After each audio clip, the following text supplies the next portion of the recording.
I was really pleased with the argument overall. I think the judge asked good questions. I appreciated some of the points raised by opposing counsel as well. Um, I think this case is really just about press freedom and whether or not the government has an appropriate role in determining who gets access to them to be able to do their jobs and make sure that this legislative process is transparent. And I think if the court is going to err, the court should err on the side of press freedom, on the side of transparency. And so we made that case today, and hopefully the judge will agree with us. If it's a loss here, we certainly will evaluate our options.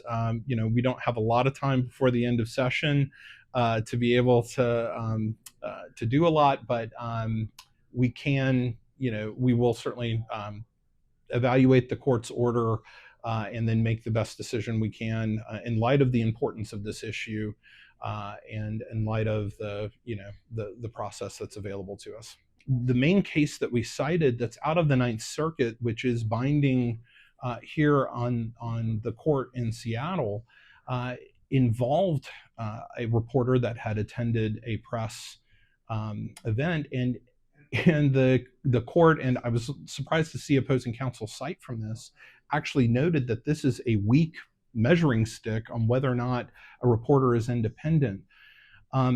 I think too, the real concern is that by allowing the government to decide which reporters are independent and not, you give them a tremendous amount of power to control who gets to report on them. And as I argued in court today, there should really be a kaleidoscope of different perspectives. You want opinions that are critical of policy. You want maybe some that are supportive and some that are neutral, so that the people can get at the truth. But ultimately, the government should not be the arbiter of which press gets to cover it, and that's what's at stake in this